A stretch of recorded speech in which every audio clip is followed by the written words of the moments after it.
folks, this is Joel583, and today we'll be looking at Ninjago Masters of Spinjitzu Hover Hunter.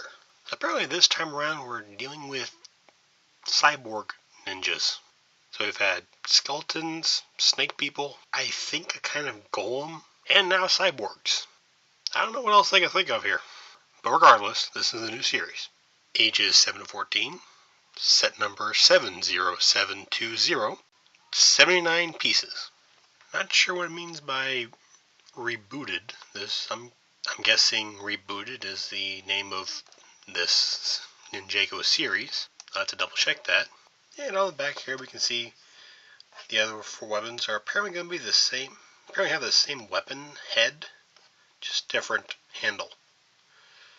Like here we have chain nunchuck thing, the staff, something with a chainsaw for a handle. That's got to be difficult to wield. And an axe. Best way I can describe that. Right now we have a new white ninja with cyborg bits. Alright, and as for any new pieces, we have a new hair piece. At the very least, I do not recall ever seeing it before. We have this piece, which is some kind of combination axe and buzzsaw. At least different. Kind of cool. Nice little translucent green. We have this piece. I'm not really sure what to call it, but it kind of looks like half of a minifig arm, claw hand, and a hole to place a peg. And then we have this little scarf here. A minifig accessory, of course. I find it kind of odd that they have completely abandoned the original hood and have just gone for just cover the bottom half of the face. It's actually a pretty nice piece. I could probably be able to use it. I probably could use this for that cemetery scene back in October. Oh, I'm glad we actually get two, possibly a spare there. Well, let's just see where that goes. Alright, and we have coal assembled. Again, instead of using hoods now, we have hair and scarves. I got not really against it. Still kind of does its job. As for torso, we have what looks like to be robes, buckles, some looks like it's supposed to be dirt and lightning, possibly some ropes, and so we have some gold paint on them too. And on the back we have a gold rocky looking emblem. It's different.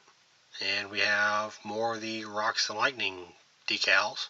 Other than that, I can't really say much about his decal. Scarf removed. We can see more of his face now. Very serious look, kind of scowling, got his eyebrows down, looking straight forward, squinting his eyes a little bit.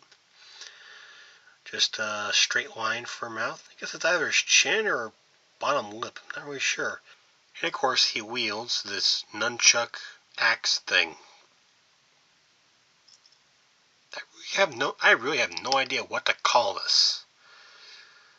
Don't know what the real name is, or I am happy that while this part's the same, they're for the most part going for different weapons this time around. Instead of the usual same weapon, different color. I mean, technically they are doing that, but it's the way it's used that's different. You know, again, there's this, a staff, an axe, and something involving a chainsaw. So we can hold the handle, but it can't really do much with the other end. I mean, it still looks nice, still looks pretty cool.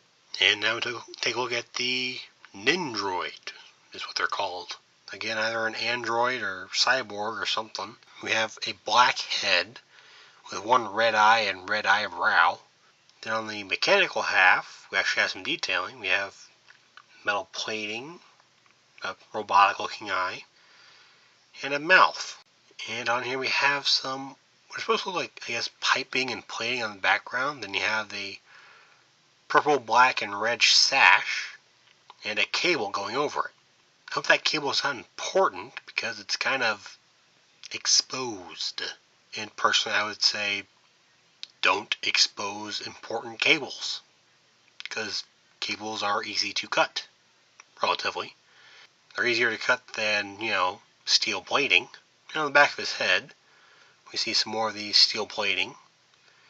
as well as the robe, and what looks like a buzzsaw emblem on the robe. That's pretty cool, I guess. Yeah, as for the minifigures, there's not much to say about them. While there might not be much to say about the minifigures, the Hover Hunter, I think, more than makes up for that. Just a very sleek design and all. What I'm guessing are guns up front, headlights, missile launchers in the back, the flick fire kind, an engine, control panel, buzzsaw emblems, and what I'm guessing are 3 thrusters. So yeah, this thing has a lot of horsepower at the very least. Here's a part about this that I really, really like. Push forward and backwards, and the buzzsaw actually spins. It's just a rubber wheel that comes in contact with the floor and with the buzzsaw. Just very, very simple, yet a very nice effect. Really good job, Lego, on that one. So, the Nindroid is one who pilots this. Just set him up, get him ready. Peg him down right there. Hands on the controls, and because safety, the claws in the back close down to form like a safety bar or safety railing. Basically seat belts is what they're for. And that's a nice touch. Kind of funny he's being guarded by razor sharp blades, but plus the back of the box shows him taking off the blades to use as weapons. That's a nice touch in my opinion. So yeah, buzzsaw, possible guns on the front, missile launchers on the sides, and detachable safety bar swords just in case. And of course you have these spikes right here, which look nice and could probably hurt someone. I just like this. This is pretty well designed. Best part is it has 3 thrusters. So while possibly not very well, it could turn.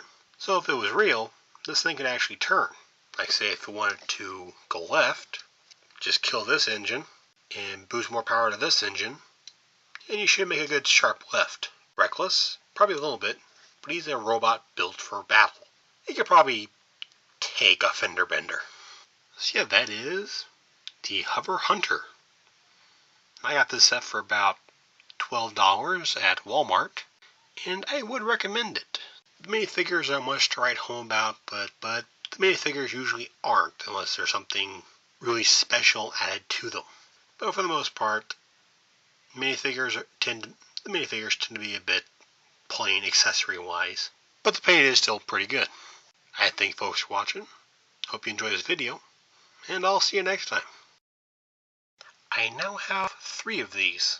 The urge to recreate Crimson Typhoon from Pacific Rim is rising, but more so is the doubt in my ability to do so. Thanks.